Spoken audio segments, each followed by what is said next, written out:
وسلم۔ بسم اللہ الرحمن الرحیم۔ اللہ تبارک و تعالیٰ کے پاکیزہ نام سے آغاز کرتے ہیں جو بہت مہربان نہایت رحم والا ہے۔ درس بخاری کا سلسلہ جاری و ساری ہے اور ہم کتاب الاستقراض میں حدیث نمبر 2408 نمبر تک پہنچے تھے، اور اسی حدیث کے بھی شرح چل رہی تھی۔ حضرت مغیرہ بن شعبہ رضی اللہ تعالی عنہ بیان کرتے ہیں کہ نبی کریم صلی اللہ علیہ وسلم نے ارشاد فرمایا کہ بے شک اللہ تبارک و تعالی نے تم پر ماؤں کی نافرمانی کو حرام کر دیا ہے، اور بیٹیوں کے زندہ درگور کرنے کو، اور جس چیز کے دینے کو تم پر واجب کیا ہے اس سے منع کرنے کو، اور جس چیز کے دینے کو اور جس چیز کے لینے سے تم کو منع کیا ہے اس کے طلب کرنے کو، اور تمہارے فضول بحث کرنے کو ناپسند فرمایا ہے، اور زیادہ سوال کرنے کو اور مال ضائع کرنے کو۔ تو اس میں رحمت کونین صلی اللہ علیہ وسلم نے چند ایسی چیزیں ذکر فرمائیں جو اللہ تعالیٰ کی ناپسندیدگی والی ہیں۔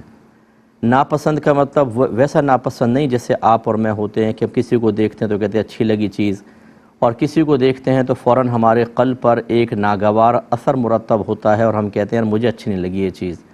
اللہ تعالیٰ ان اثرات سے پاک و صاف ہے۔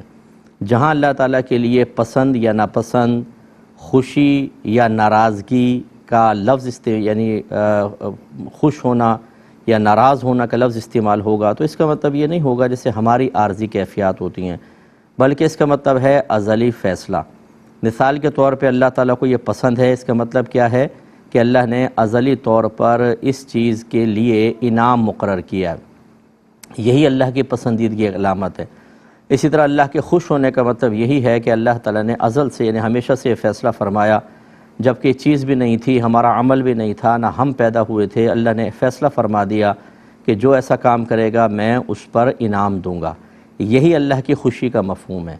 جیسے ہم کہتے ہیں جی نماز پڑھو اللہ تعالیٰ خوش ہوگا، یہ نہیں کہ آپ نماز پڑھیں گے تو اللہ کو خوشی ہوگی۔ خوشی جو ہے حقیقتاً یہ ایک چیز کے عدم سے وجود میں آنے کے بعد جب ہم اس کو دیکھتے ہیں تو ہمیں خوشی محسوس ہوتی ہے۔ ایک شخص ابھی بچہ پاس نہیں تھا، وہ پاس ہوا، تو پاس ہونا یہ پہلے معدوم تھا پھر وجود میں آیا، اس کو ہم دیکھتے ہیں خوشی محسوس ہوتی ہے۔ تو یہ انشاء ہوتا ہے، انشاء پیدا ہونا، عدم سے وجود میں آنا۔ اور اللہ تعالیٰ کے لیے کوئی چیز ایسی نہیں ہے کہ جو پہلے اللہ پر مخفی ہو پھر اچانک ظہور پذیر ہو تو اللہ تعالیٰ کو معاذ اللہ ثم معاذ اللہ ایک عارضی کیفیت حاصل ہو۔ ہر مسلمان کو چاہیے کہ اللہ تبارک و تعالیٰ کی ذات و صفات کے سلسلے میں ضروری معرفت ضرور حاصل کرے، ورنہ وہ اسے انسانوں پر قیاس کرے گا اور اس کے بارے میں وہی گمان کرے گا جیسا عام لوگوں کے بارے میں کرتے ہیں۔ تو اب اس کی تفصیل کی گنجائش نہیں، ورنہ میں اس پر بھی آپ کو بہت سارا کلام کر سکتا تھا، لیکن ابھی بہرحال گزارش یہ ہے کہ یہ 6 امور سرکار نے ذکر فرمائے، گویا کہ ان 6 چیزوں سے بچیں، کیونکہ ان 6 چیزوں کے بارے میں اللہ تبارک و تعالیٰ نے ازلی طور پہ ہی یہ ارادہ فرمایا جو یہ کام کرے گا اسے کوئی سزا ملے گی یا اسے رحمت سے محروم کیا جائے گا۔ یہی اللہ کے ناپسند کرنے اور ناراضگی کا ایک مفہوم ہوتا ہے۔ اب اس میں پہلی چیز سرکار نے بیان فرمائی کہ تم پر ماؤں کی نافرمانی کو حرام کر دیا گیا ہے۔ اس پر میں تھوڑا کلام کر چکا ہوں۔ والد کے بجائے صرف ماؤں کی نافرمانی کا ذکر کرنا یہ صرف اس لیے ہے کہ ماں اکثر کمزور ہوتی ہے، انسان طاقتور ہوتا ہے، اور بوڑھے ہو جانے کے بعد خاص طور پر ماں مزید کمزور ہو جاتی ہے۔ باپ اگر ہو تو وہ جوانی میں تو ویسے طاقتور ہوتا ہے، اور بوڑھا ہونے کے بعد بھی بعض اوقات والد صاحب خطرناک ہی رہتے ہیں، وہ کوئی بھی چیز اٹھا کے مار سکتے ہیں، وہ اتنے نہیں ڈرتے ہیں جتنا مائیں بیچاری خوفزدہ رہتی ہیں۔ تو چونکہ فطرتاً ماں کو کمزور اور خوف میں مبتلا ہونے والا اور دبنے والا ڈرنے والا اللہ نے بنایا ہے، اور اس میں بھی اللہ کی ہزارہ حکمتیں، یہ کوئی ویک چیز نہیں ہے، یہ کوئی خراب چیزیں نہیں ہیں۔ اللہ ہی اپنی حکمت کے ساتھ لوگوں میں چیزیں پیدا فرماتا ہے، بہت سی چیزیں ودیعت فرماتا ہے۔ تو اس لیے نبی کریم صلی اللہ علیہ وسلم نے خاص طور پہ ماؤں کا ذکر کیا۔ یہ نہیں کہ اب ماؤں کی نافرمانی حرام تو باپ کے ساتھ کچھ بھی کرتے رہیں، ایسا نہیں ہے۔ قرآن و حدیث کے دلائل دیکھیں گے تو ماں اور باپ دونوں کے بارے میں اللہ تعالیٰ نے تلقین فرمائی ہے، تو اس کی وجہ سے ماؤں کو ذکر کیا۔ اب ماؤں کی نافرمانی حرام ہے، اس پہ ہم کلام کر چکے ہیں کہ جب والدہ دائرہ شریعت میں رہ کر حکم دیں گی تو اطاعت واجب ہوگی اور ان کی نافرمانی حرام ہوگی۔ لیکن اگر خدا نخواستہ خود ماں کم علمی کی وجہ سے، جہالت کی وجہ سے، دین سے دوری کی وجہ سے اپنی اولاد کو شریعت کے خلاف حکم دے تو بالکل اطاعت نہیں ہوگی، چاہے وہ ناراض ہوں، چاہے وہ یہ کہیں کہ میں تمہیں دودھ نہیں بخشوں گی، چاہے ہاتھ اٹھا کر آپ کو بد دعائیں دیں، کچھ بھی نہیں ہوگا۔ آپ اللہ کی جب فرما برداری کریں اور ماں نافرمانی کر رہی ہو تو پھر کسی چیز کی پرواہ نہیں ہوتی ہے۔ ہاں یہ ضرور ہے کہ اب یہ نہیں ہے کہ اگر ماں نافرمانی کا حکم دے رہی ہے کہ بیٹا حرام کماؤ تو آپ ماں کو ڈانٹنے لگ جائیں، برا بھلا کہنے لگ جائیں، ان سے قطع تعلق کر لیں، ان سے بات کرنا چھوڑ دیں، یہ چیز نہیں، آپ کو اذیت تکلیف نہیں دینی ہے۔ اس طرح کی صورتحال میں لب خاموش سر جھکا لیں، بس سنتے رہیں، اطاعت نہیں کریں گے، چاہے ماں کچھ بھی کرتی رہے، اور بالکل نہ گھبرائیں۔ بعض مائیں انہیں پتہ ہوتا ہے کہ ان کے پاس ایک ایموشنلی ہتھیار ہے زبردست قسم کا، وہ ہے بد دعا۔ میں تم سے ناراض ہو جاؤں گی، بد دعائیں دیں گی، اللہ تیری اولاد کو تباہ کر دے، تم لوگ پھوٹی کوڑی کو محتاج ہو جاؤ۔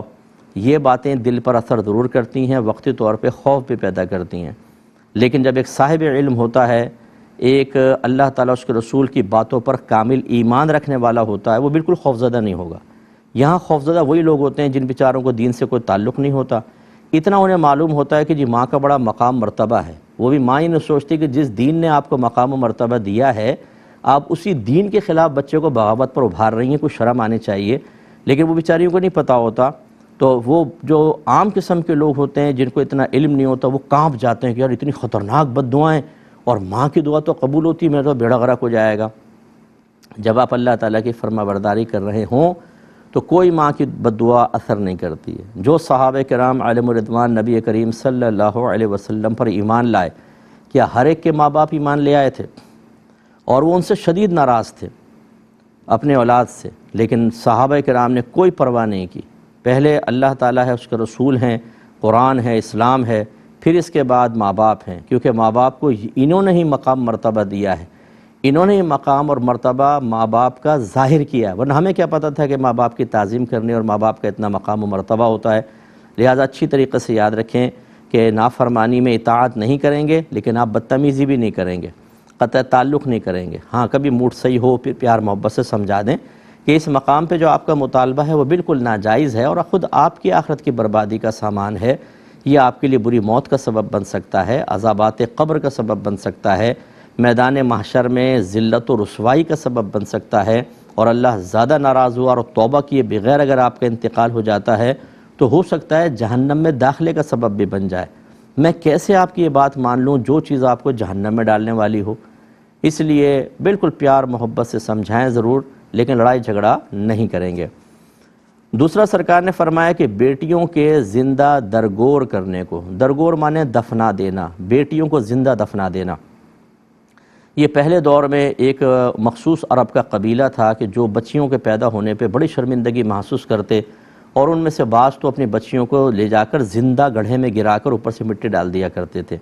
جب ایک شخص نے یہ بتایا اسلام لانے کے بعد کہ میں اپنی بچی کو تیار کر کے لے کر گیا اور گڑھا کھود دیا تھا میں نے، اور اس کو میں نے اس میں دھکا دیا، تو وہ مجھے پکارتی رہی، بابا بابا کہتی رہی، لیکن میں نے اس پہ مٹی ڈال کر آگے، تو سرکار رو پڑے اس کے اوپر۔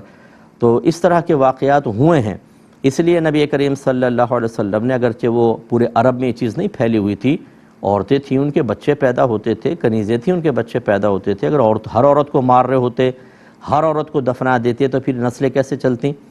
تو یہ مخصوص جگہ پر تھا، لیکن اس کے باوجود رحمت کونین صلی اللہ علیہ وسلم چونکہ اللہ تعالیٰ کی عطا سے یہ بات جانتے تھے کہ وہ تو زمانہ جاہلیت میں تھے، وہ کافر تھے، لیکن مسلمانوں میں بھی ایسے بہت سارے بعد میں پیدا ہوتے رہیں گے جو انہی جاہلوں کے اثر کو قبول کر کے بچیوں کی پیدائش پہ اتنا سا منہ بنا لیں گے، ان کے رنگ سیاہ پڑ جائیں گے، یہ آپس میں ایک دوسرے سے تعزیت شروع کر دیں گے، ارے افسوس ہوا پھر تمہارے بچی ہو گئی، پہلے 7 بچیاں 8ویں بچی ہو گئی۔ ساسیں کہیں گی کہ یہ تو بہو تو بچیاں پیدا کرتے چلے جا رہی ہے۔ میرے آقا اس بات کو جانتے تھے، اور اللہ تبارک و تعالیٰ تو علم رکھتا ہے، اس نے اپنے حبیب کو بتایا، اس لیے رحمت کونین صلی اللہ علیہ وسلم نے بیٹیوں کی فضیلتیں ذکر فرمائی، اور خود اللہ تبارک و تعالیٰ نے اپنی مشیت کاملہ سے، اپنی حکمت بالغہ سے یہ اہتمام فرمایا کہ رحمت کونین صلی اللہ علیہ وسلم کے تمام صاحبزادے بچپن میں ہی فوت ہو گئے، آپ کی صرف بیٹیاں زندہ رہیں، اور انہی میں سے ایک بیٹی سیدہ بی بی فاطمہ جگر گوشہ رسول، ہماری سروں کے تاج، ہماری نسلیں آپ کے قدموں پہ قربان ہو جائیں، آپ کے ذریعے ہی اللہ تعالیٰ نے اپنے حبیب کی نسل کو بڑھایا ہے۔ رحمت کونین صلی اللہ علیہ وسلم فرماتے ہیں کہ ہر شخص کی نسل باپ سے چلتی ہے، اور میری نسل میری بیٹی سے چلے گی۔ حالانکہ حضرت علی رضی اللہ تعالیٰ عنہ کی اولاد ہیں، لیکن نبی کریم نے انہیں اپنی نسل قرار دیا۔ تو اب جتنی بی بی فاطمہ کی اولاد ہوگی وہ سرکار کی آل مبارک کہلائے گی، نسل کہلائے گی۔ تو یہ ایک تو اللہ تعالیٰ کی طرف سے اہتمام کہ بیٹے سب فوت ہوئے، بیٹیاں آپ کی حیات رہیں۔ دوسرا، نبی کریم صلی اللہ علیہ وسلم نے خود ارشاد فرمایا کہ اگر میں اولاد کو اولاد پر فضیلت دیتا تو لڑکیوں کو لڑکوں پر فضیلت دیتا۔ ایک روایت میں ایسے فرمایا جس کی 3 بیٹیاں ہوں اس کو پال پوس کے جوان کرے، اچھی جگہ اس کا رشتہ کر دے تو وہ اور میں جنت میں اس طرح ہوں گے۔ سرکار نے 2 انگلیاں قریب کر کے بتایا، یوں یعنی میرے پڑوس میں اللہ اس کو جگہ عطا فرمائے گا۔ کسی نے عرض کیا رسول اللہ اگر 2 بیٹیاں ہوں تو فرمایا اس کے لیے بھی انعام ہے۔ تو اگر کوئی ایک بھی کہتا، جیسے بعض روایات میں ایک کا لفظ بھی ہے، تو ایک بھی کے لیے بھی انعام ہے۔ یہ لڑکوں کے لیے نہیں بیان فرمایا سرکار نے۔ تو اس لیے اسی طرح آپ کی صاحبزادی تشریف لاتی تو سرکار نے ان کی تعظیم کا اہتمام فرمایا۔ بی بی فاطمہ کے لیے جگہ چھوڑ دیتے، اپنی چادر بچھا دیتے تھے، اس پہ آ کے وہ تشریف فرما ہوتی تھیں۔ یہ سب دکھایا سرکار نے، قولی تعلیم بھی دی اور پریکٹیکل کر کے دکھایا کہ بیٹیاں کوئی قابل نفرت چیز نہیں ہوتی۔ تو اس لیے اگر کوئی آپ کے خاندان میں ایسا جاہل ہے، معذرت کے ساتھ یہ لفظ استعمال کر رہا ہوں، کہ جو آپ کی بچیوں پہ تنقید کرے، جو لڑکیوں کے بارے میں نیگیٹو کوئی بات کہے تو اس کو اپنے گھر میں بھی نہ گھسنے دیں، اس لیے کہ وہ اس چیز کی مذمت کر رہا ہے جس کی تعریف اللہ کے نبی نے کی۔ وہ اس مخلوق کو برا سمجھ رہا ہے جس کو اللہ تعالیٰ نے اپنے حبیب کے لیے پسند فرمایا کہ آپ کی بیٹیوں کو حیات رکھا اور آپ کے بیٹوں کو فوت کی۔ یہ تباہ کرے گا آپ کے گھر کو آ کر اپنی کم علمی کی بنا پر اور فاسد سوچ کی بنا پر، بچیوں میں احساس کمتری بیدار کرے گا۔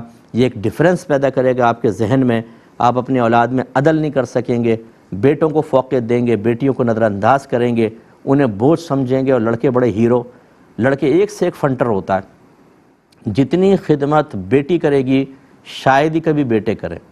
کبھی کبھی کیس بدل بھی سکتا ہے، برعکس ہوتا ہے، اس کا نہیں، میں انکار نہیں کر رہا ہوں، اکثر کی بات کر رہا ہوں۔ بیٹیاں ہمیشہ ماں باپ سے بہت لگاؤ رکھتی ہیں، پیار رکھتی ہیں، ان کے دل اللہ نے نرم بنائے ہیں، اور بیٹے اکثر اپنی بیویوں کے پیچھے آنے کے بعد پھر وہ اپنے ماں باپ سے بدتمیزیاں کرتے نظر آتے ہیں، ان کے دل اتنے نرم نہیں ہوتے، لیکن اس کے باوجود بیٹا چاہیے۔ بعض کہتے ہیں جی بیٹا چاہیے تاکہ میری نسلیں آگے بڑھے، ہمارے خاندان کا نام چلے۔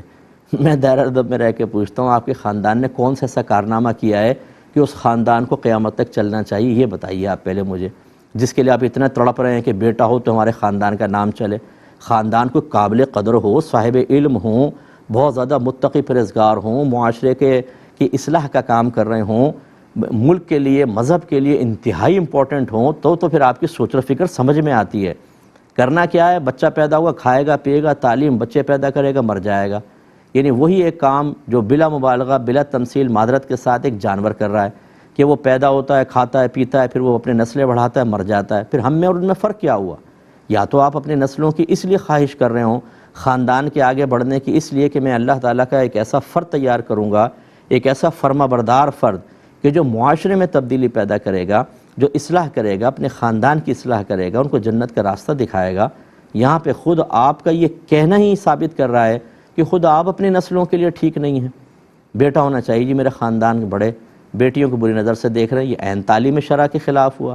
اس کا مطلب ہے تعلیم شرع کے تو آپ خلاف ہیں، اس کا مطلب ہے آپ کی بیٹی کی خواہش کوئی مثبت انداز سے نہیں ہے یا مثبت مقاصد کے لیے نہیں ہے۔ لوگ واہ واہ کریں گے، خود اعتمادی کا احساس ہوگا، کالر سیدھا ہوگا، بیوی بھی چوڑی ہو کے چلے گی، میرے 4 بیٹے ہیں صاحب، میرے 8 بیٹے ہو گئے۔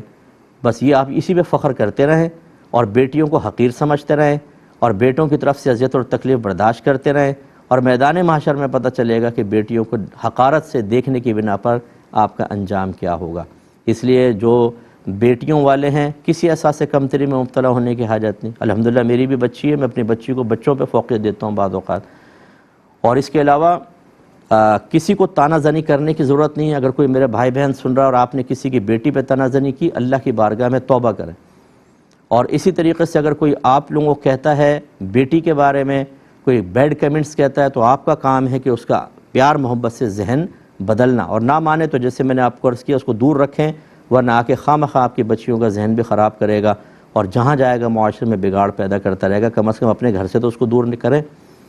تو یہ بیٹیوں کو زندہ درگور کرنے کو ناپسند سرکار نے بیان فرمایا۔ اچھا، اب ایک اور صورتحال ہے جو ہمارے موجودہ دور میں ہو رہی ہے۔ 2 صورتحال میں بتاتا ہوں۔ پہلی، ایبورشن، جی پہلے ہی 3 بچے ہیں، ایک اور بچہ آ گیا پیٹ میں، چیک کروایا لڑکی، فون کہتے ہیں سب اس کو ختم کروا دیں، پہلے 3 بچے ہیں۔